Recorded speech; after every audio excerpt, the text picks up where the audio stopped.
Hey everybody, it's me, Russell, back here again with Russell Reviews. And today I got another Goosebumps book review for you. So, this book is book number 6 in the Goosebumps House of Shivers series by Stine, of course, called One Night at Camp Bigfoot.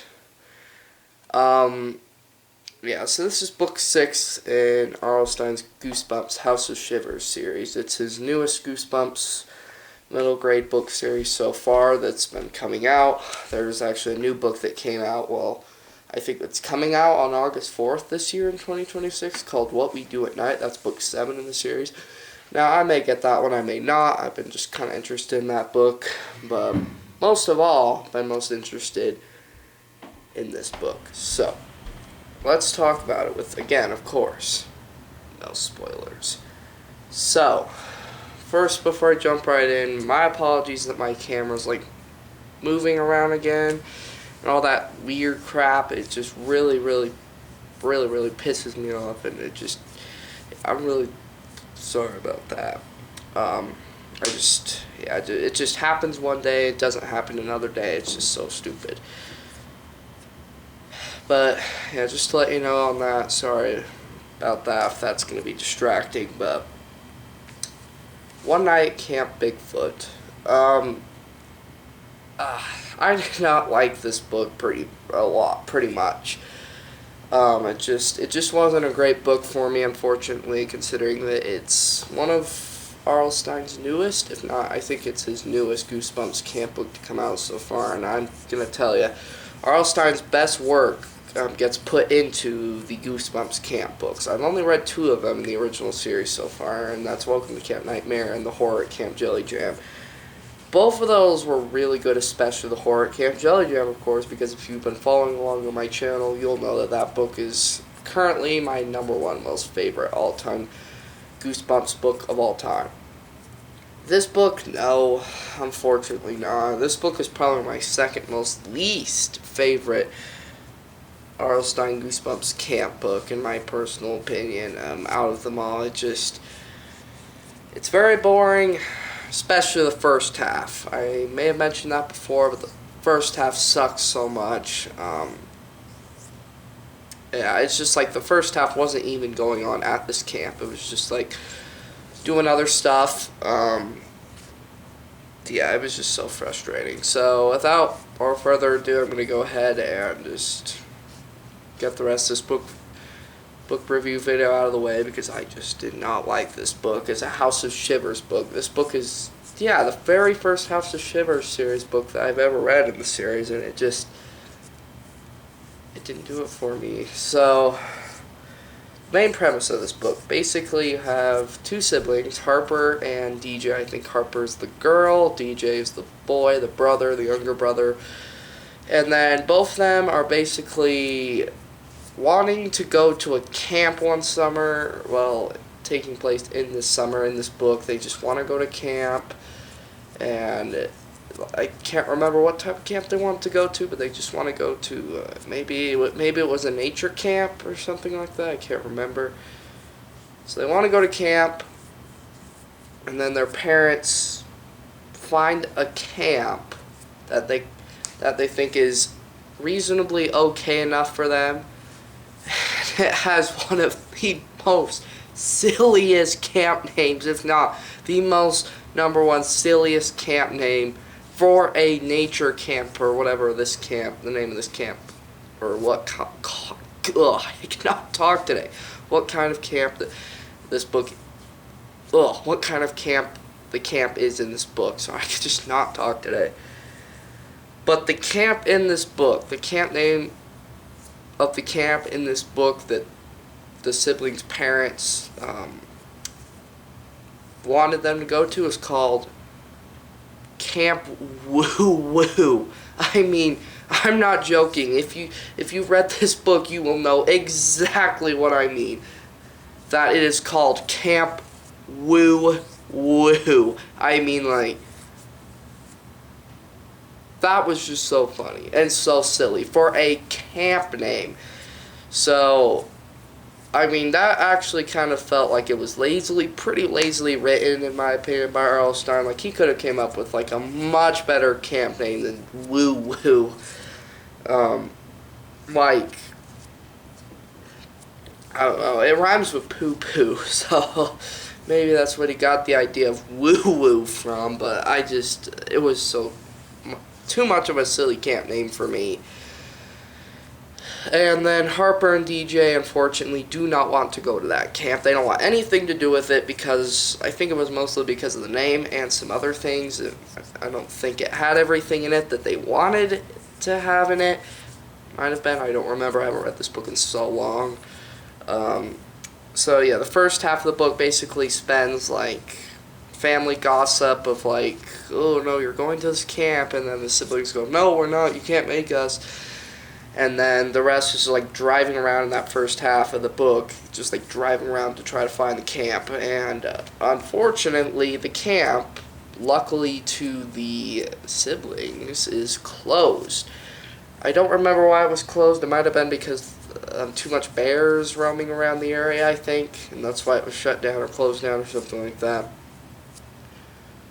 So then Harper and DJ are absolutely relieved. Like, they're glad they finally don't have to go to that dumb camp anymore. So then the family later drives down the road that heads to Woo Woo, and then they eventually find a camp near Woo Woo called Camp Bigfoot. Yes, of course, just like as the title and cover mentions, Camp Bigfoot, which they call it that because it's supposedly famous for campers seeing, or what am I saying? Let me back up on that.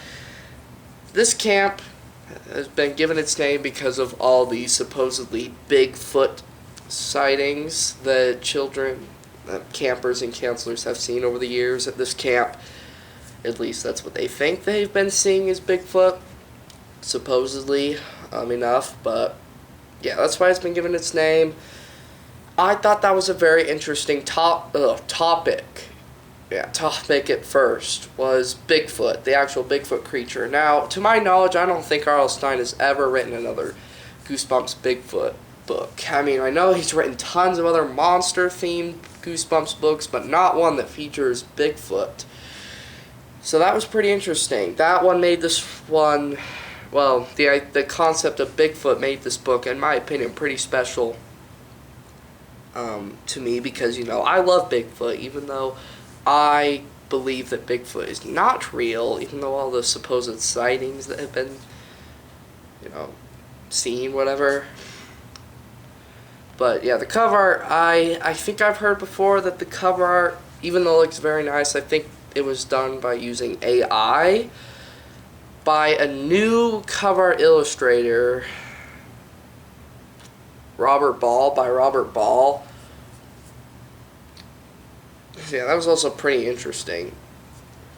It looks very much AI generated in my opinion. It doesn't even look like any effort of human hands was put into this. But even though it looks very nice, I love that woods background. This is like Camp Bigfoot in this book is a woods-infested camp with forest trees, and I like the setting where the camp took place. I like that setting in this book. Because I love forests so much, you know, in real life. That's why I like the setting where this camp took place in this book. So that was really nice for me, in my opinion. So after Harper and DJ, I think DJ's real name in this book is Dylan, I think. I could be wrong on that. I think it's Dylan, but I still could be wrong. So after they get dropped off at Camp Bigfoot, you know, obviously weird things start to happen. There's like this supposedly weird creature that's seen under full moon during the night. And that gives you the most main question of this book. Is it Bigfoot? Or is it something else? Now, I like that, but I'm going to also tell you, do not read the back of this book. I feel like, in my opinion, the back of this book gives away too many spoilers, and if you read the back, you're probably bound to find out, like, the twist and some spoilers, because I just feel like the back gives too much away, considering that it's very short. Yeah, it's very little short description on the back, but when you want to read this book, and when you want to get into it, I suggest anybody not read the back of this book. It just gives away too much, and that was a big mistake of me, because I just came in reading the back of this book, and I just kind of felt like at first, oh, I think that gave away a few spoilers, major spoilers, and I was right. It gave away probably the biggest twist ending of all in this book, so that was kind of disappointing to me, and I regretted it ever since, that I should never have read the back of this book. But, you know, it's a House of Shivers book, so who am I kidding? So yeah, weird occurrences start to happen, and that's all I'm going to tell you for this book, for the rest of this book. For the plot, at least. Now, there is one other supposedly scene in this book that's probably my favorite scene in this book of all. It's like a scene with, it's like a rainy night scene at camp, where I believe it was Harper. Yeah, I believe it was Harper who went out to explore at night or something. Yeah, I think she was hunting and searching for Bigfoot to find out if he really was real in this camp, because you have Uncle Squatch. He is the camp director. Yeah, it's just run by him. He's an old guy, you know. He loves always dressing up in a Bigfoot costume and scaring new campers, which I thought was actually kind of silly too, in my opinion. So yeah, that's basically why Harper went out that one night on a rainy night, was to just try to find out if Bigfoot was actually real, and if it was not just Uncle Squatch in his Bigfoot costume and playing another prank. So that was really nice. Yeah, that scene was so suspenseful and so much fun. The second half of this book was just my favorite of all in this book overall, along with that one scene. The first half just sucked so much. It was so boring. It's dragged along so much.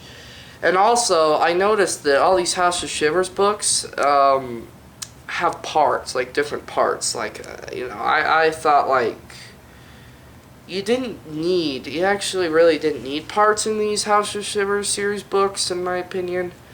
I just didn't really think they exactly worked well in this book. But also, you will notice that there are these little sentences right underneath the title numbers, or not title numbers, the chapter numbers for each chapter. For the beginning of each chapter, you can see right there it says, "Will we really see Bigfoot?" right there. And I feel like those give away quite a few spoilers too, so that was pretty frustrating for that. I mean, just like put the chapter number down and don't do anything else, because it won't spoil anything else. And like when you read that one sentence underneath the